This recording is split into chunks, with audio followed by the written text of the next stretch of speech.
Are you rolling You now? can just leave it rolling. You good? Yeah, Have I'm you leaving been leaving it rolling? I'm leaving it. Good. All right. Yeah, Hey, I'm Nick.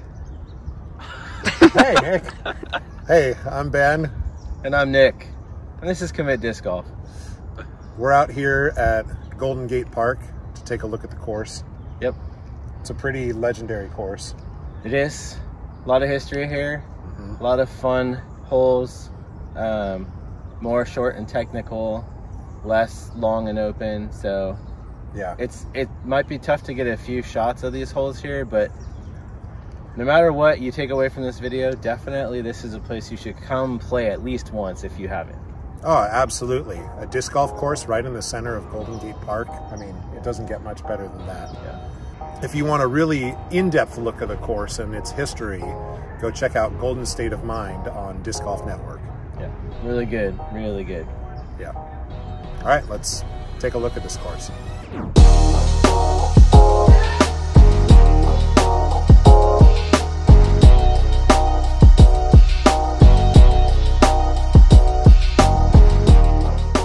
All right, so hole 1 is really close to the road. If you get here at a decent time, you can park literally just steps away from the tee pad. If you come at a time when it's more busy, like afternoons, evenings, you're gonna end up having to park a little further away, but it's not much of a walk, and you're walking in Golden Gate, so it's beautiful anyway, it doesn't matter. But hole 1, multiple pin positions on every hole. Today it is up to the right, and we've got a Mando on the right as well, so trying to get something uphill that'll finish on the right.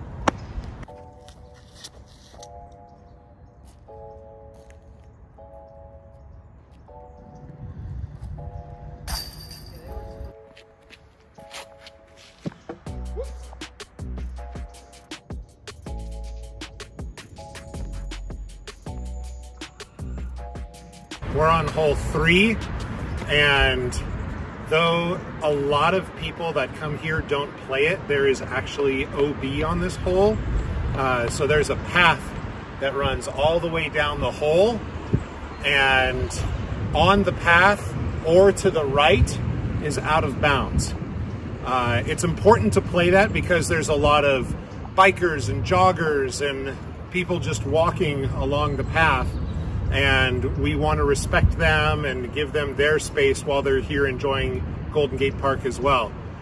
So when you're here, be sure to play the OB, and if you wind up to the right, you might have to re-tee or just take it from where you were last in bounds. Right after I say that, I'll throw it out of bounds and show you what I mean. Oh gosh. Like that.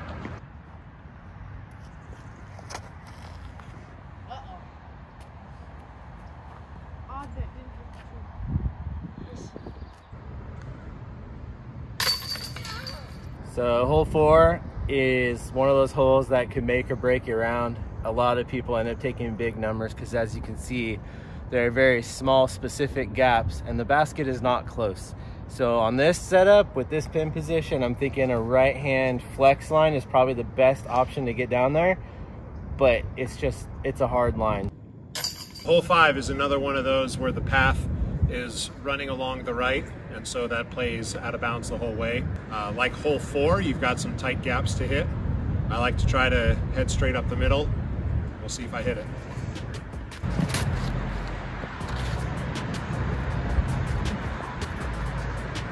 I hit a gap.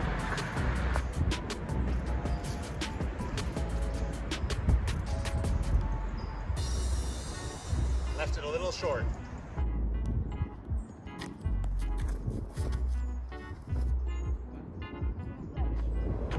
Yeah, that's great. Perfect.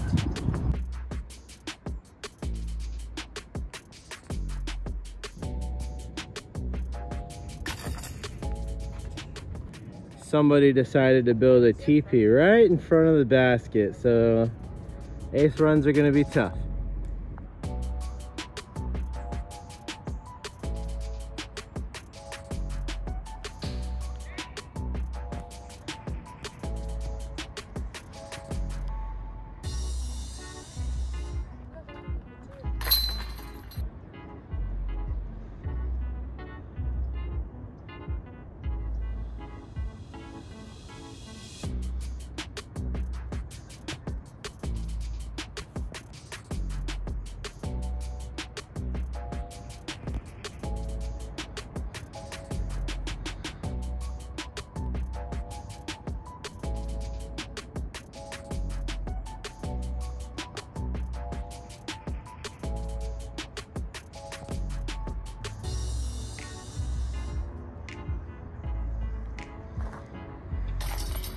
So we're here on hole 9, last of the front 9.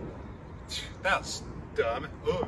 So we're here finishing up the front 9 with an awesome looking teepee right down there. It takes you right back to tee number 1. So if you don't have a lot of time, you can show up and just do the front 9 or just do the back 9. They both make a loop right back to the street where you probably parked.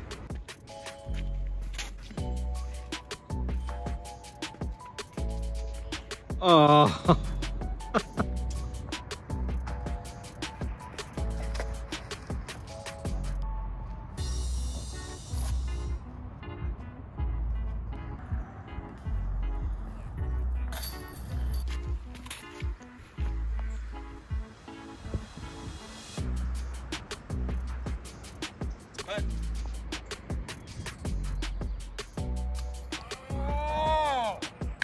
It's very loud. All right, we're at hole 11. It would be a fairly simple shot, except for this Mando tree makes you go way out to the right. It's on a pyramid, kind of a popular, well-known green. A lot of things can go wrong here. You can either throw a high hyzer and try to get near the bottom and have a putt at it. You can throw like a really Anheuser forehand and try to get it to pan out to the basket. I have had very little success at either of those, so here goes nothing. No, it won't. Uh-oh. Or you can throw a roller. It's not as stable as I thought it was.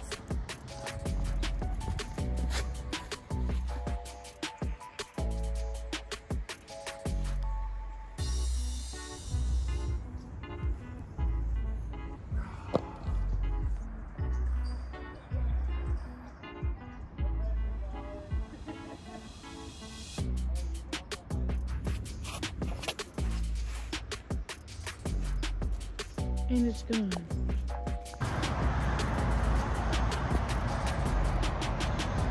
Nice shot. That's a good try. So when you're done with hole 12, make sure to ring the bell to let the people on the tee know that you're done.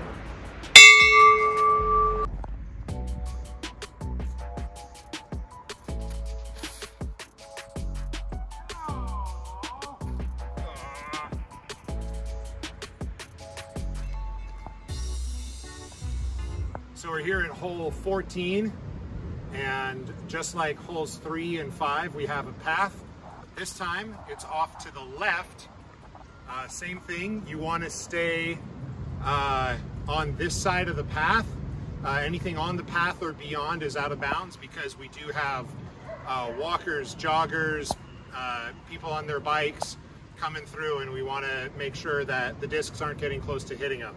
We also have a Mando on this hole that's forcing people to stay to the right. So be sure to not miss the Mando and stay in bounds. There's also a huge drop off behind the basket that goes down to where hole 11's pyramid is. So don't overthrow this hole, or you'll be working really hard to get back and save your par.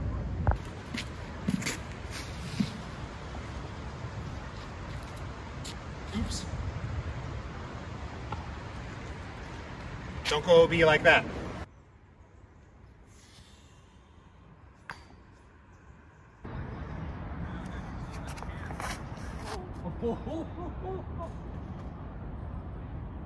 Wow. Whatever. Hale took mine. That was so bad.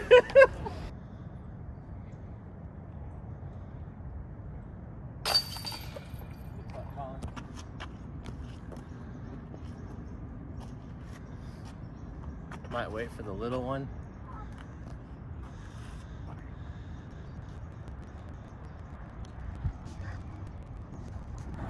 It's a good idea when you have opposing fairways where 2 holes are going like this, that you let everyone tee off and then you all go to your second throw. That, or you let the hole in front take the lead and give them priority. I don't feel like killing children today, so I'm not gonna throw yet.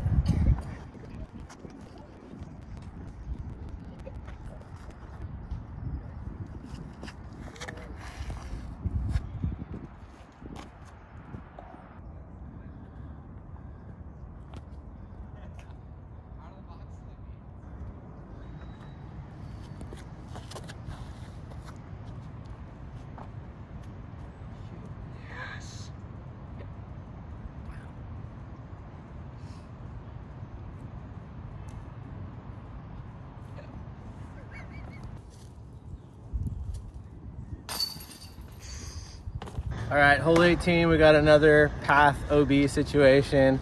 OB on the right. Obviously people use this path. Some people come flying through on their bikes. You kind of want to be listening for people and just pay attention before you throw, but you're going to try to go through the gap. You might be able to see guys putting out down at the far end. It's kind of a tough shot, but it's a fun one if you can get it.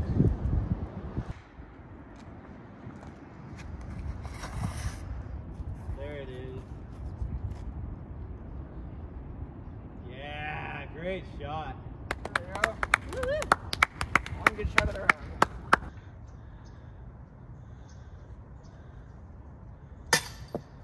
Well, that's Golden Gate Park. I love it. It's such a treat to get to come to such an iconic location in the city of San Francisco and get to play disc golf. Yeah, it is very much a park setting, but when you're on the course, you feel more like you're in kind of some secluded woods, and you know, you have the sounds of the park and you're reminded about, you know, the other people and the other uses of the park, but the course itself does kind of feel like its own thing within the park here.